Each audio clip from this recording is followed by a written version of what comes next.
Get ready for a lot of fun and excitement. Now, let's start.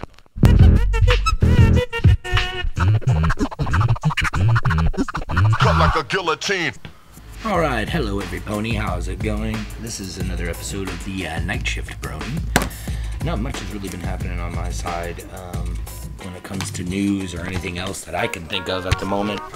But Everfree Northwest just had their convention a little while back.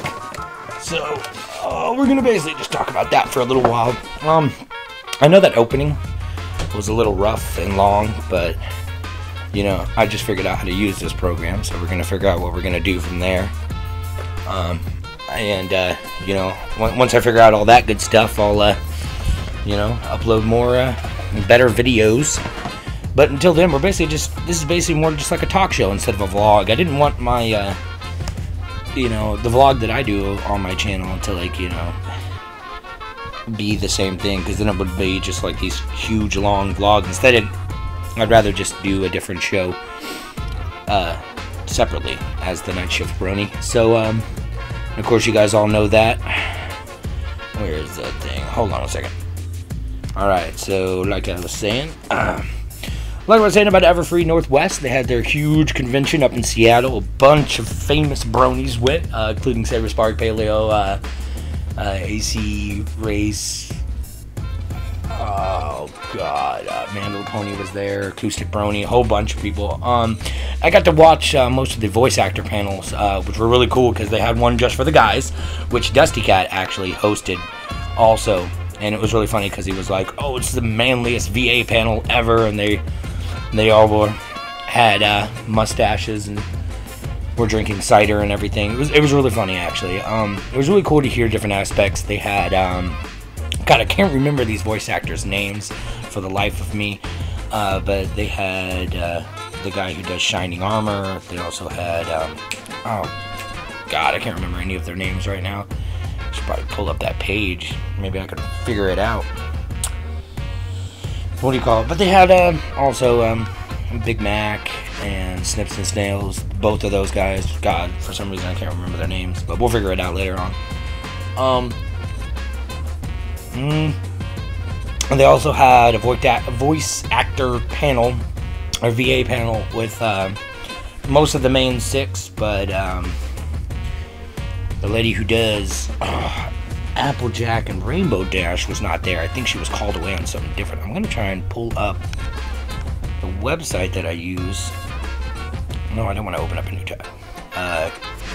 For voice acting, so we can figure out who these people are.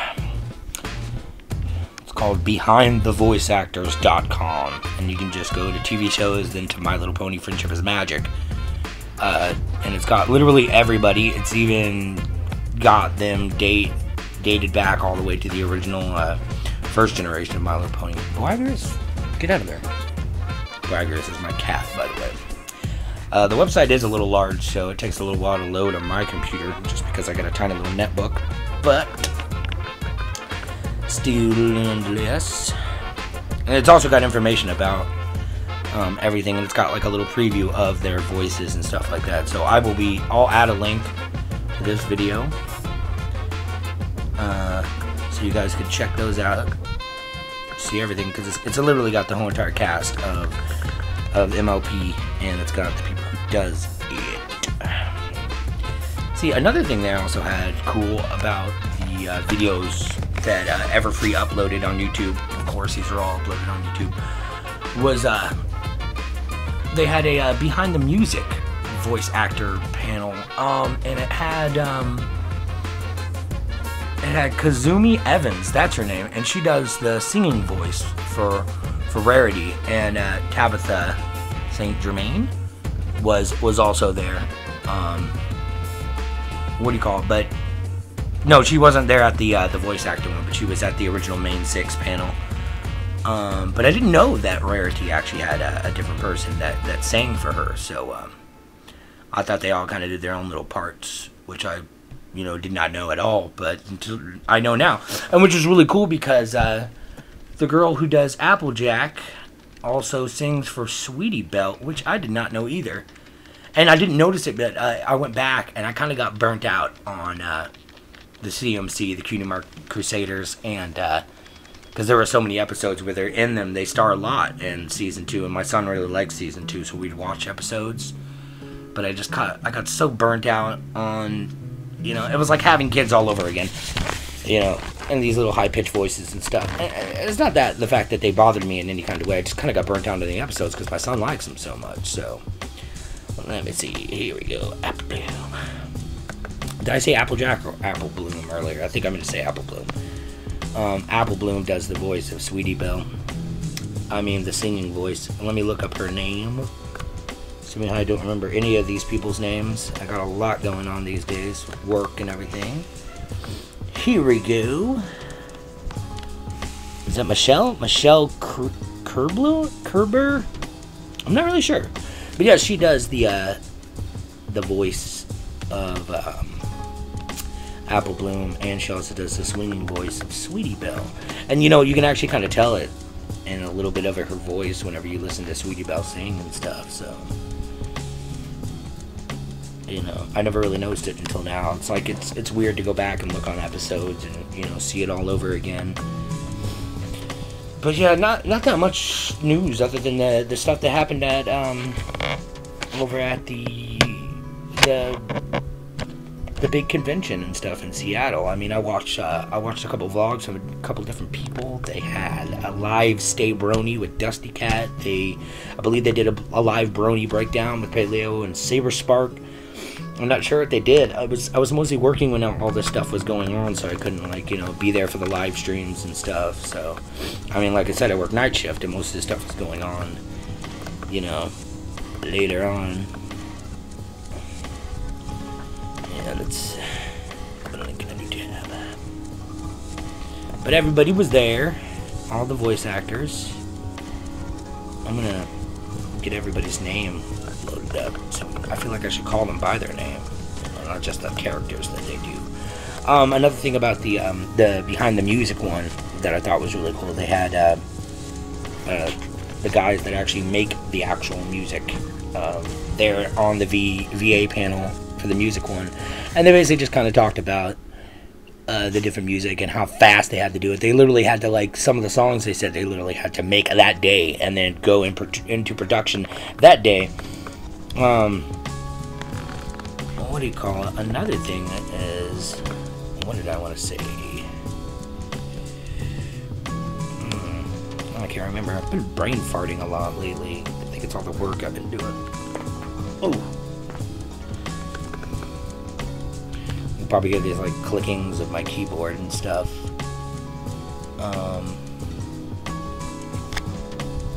Shockwave, what? Yeah, my computer's been acting really weird lately with all the stuff that's been going on. But hopefully there aren't too many blips or anything like that. You know, here, I'm gonna pause this real quick. Every time my computer loading and stuff, I hope it's not like making my voice all robotic or something. But what was it? Another thing was that Nicole Oliver, the voice of Celestia, said that some brony apparently, like, called her husband from work or something like that and got her number. And I don't know, it was really weird, but, you know, these bronies that were, like, getting into her account or something like that. I'm not sure. Not her account necessarily, but, like, you know, bugging her at work. And that's probably not, like, the best thing you want to ever do. Especially because, I mean, these people, yes, they might be voice actors. Yes, they might be celebrities. But they need their privacy, too. I mean, it is cool to, like, that's why these people come to conventions, is to see the fans up close and stuff like that. So, I mean, it's not really a nice thing to do to go and do that. So, whoever did that, don't do it again. It's not nice. It's very mean. It's not brony of you, quotations. I didn't really have that much other to say about anything else that's been going on. There hasn't really been too much news about the new season or anything. They had that little thing with the castle or crystal something. I don't remember. But yeah. Plug this guy. But I don't really know what else to really talk about that much. Not too much new stuff that's been going on in my eyes. But, more news about some other bronies that I find amazingly cool, especially Saberspark, because he is the guy who, you know, got me into being a brony. But he uploaded a new 2 Bits. 2 Bits, if you don't know, is this really cool show that he does where he kind of does kind of like an over voice of an episode, and I find them very funny. But if you aren't subscribed to him, go ahead, get over to his page. I'll post a link. Subscribe to him. He also does this really cool show that I really admire. It's called Brony Breakdown. It's not like this show at all. They do it on live stream, and they go over more YouTube stuff and videos and a lot of pony news, more than I could ever do or anything like that. It's not like I'm trying to copy their show in any kind of way. I just really admire it. You know, so I thought you guys would want to check that out if you do watch the show. But yeah, he uploaded a new one about the episode Luna Eclipsed, which happens to be my son's favorite episode. He is getting so close to burning me out on that episode. I mean, which I love the episode, don't get me wrong. It's probably one of my favorite episodes when it comes down to it, other than, like, man, what is my favorite episode? I don't even know. Now I think about it. Well, I don't want these to be too long, but I don't want to, you know, shorten it too much. You know, we'll stop at the 15-minute mark. But God, man, I can't remember what I was gonna say. But yeah, what do you got? Go over to his channel, check that show out if you would and would like to. Another thing I wanted to add is that I'm going to be doing an extra, other than just this, where it's just me talking about MLP and news and stuff that's been going on and MLP, and, you know, especially with the new episodes coming pretty soon, we're going to be talking more about those, and it's going to be my kind of little point over those guys and different news that's going to be coming out while these new episodes are going to be coming out. But I'm going to be doing interviews. Mostly, hold on, oh, that's why. Yeah, my computer's screwing up a little bit, but if it japs out a little bit, I'm sorry. Or if it has like little spikes of like robotic-y voices or anything like that, I'd apologize. But yeah, I'm going to be doing these little side projects that go with Nightshiftbrony, so they're going to be technically part of the Nightshiftbrony, but they're going to be more like interviews. One of the first interviews that I did was with my manager, Lucas. Yeah, I probably wasn't supposed to say his name.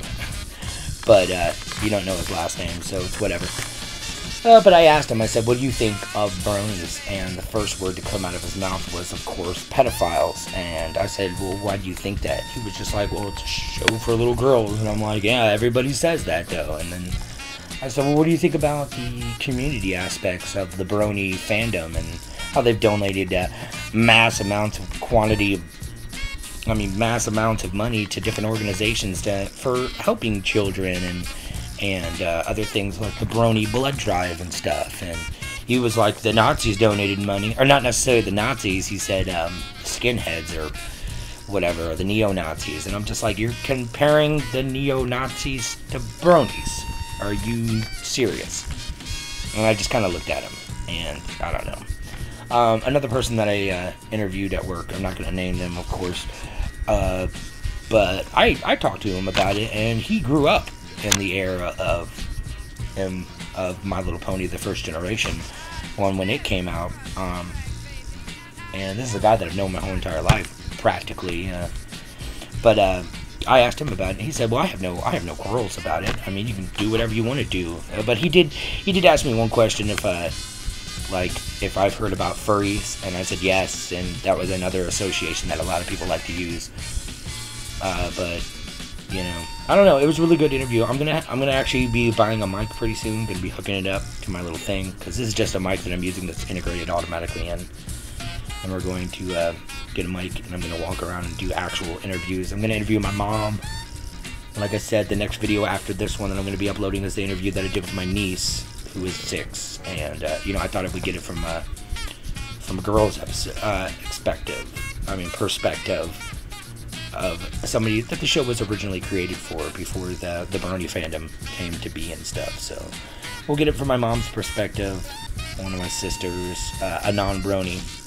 You know, we'll get an actual interview, and then it's weird because I don't really know any other Bronies to interview, because it's the only other Brony I really know is a guy from work, and he doesn't work on the same shift I do, so I barely see him. I see him like maybe once, and it's weird. I feel like he's ashamed of being a Brony, and which is really weird because I've actually met another Brony that I met when I was at a bar one time. I was wearing my Fluttershy t-shirt, and it said it says haters gonna hate on it, and it's got Fluttershy like kicking out her back leg, you know, and all of her butterflies from the cutie mark are kind of just floating around the shirt too. And it was funny because I walk up to this huge table at a packed bar, and it's really loud, and there's this huge group of guys that I used to know in high school that I don't really hang out with that much anymore because I've been working so much, like taking up a whole entire chunk of the bar to play Magic: The Gathering. And I was talking to one of them, and I was like, oh, hey, what have you guys been up to and everything? And he saw me wearing my shirt, and he was like, really, My Little Pony? And I'm like, really? At a bar playing Magic? You know? And he was just like, whatever. And I'm like, you guys aren't Bronies? And then he pointed to one guy that kind of had his hood down, and, you know, was kind of like off in his own little thing. And I'm like, oh, yeah. And I tried to bro-hoove him, and I don't know, it seemed like he was a little awkward about it. And I feel like you shouldn't ever be ashamed of being a Brony, because if it's something that you like, then who cares what other people think about you, you know? But nonetheless, we'll end it right there then. And we'll have more information pretty soon in the next Nightshiftbrony. Remember, I don't really upload these videos often, so when I do, I'll probably be uploading more when the new newer episodes, there we go, come out. So, like I said, it's going to be more of a talk show, more than, like, you know, a camera pointing at me. And I have this massive beard right now that I don't really want you guys to see either, but whatever. Alright, well, it's the Nightshiftbrony. Love and tolerance, everybody. Every pony, I mean. Alright, we'll talk to you guys later.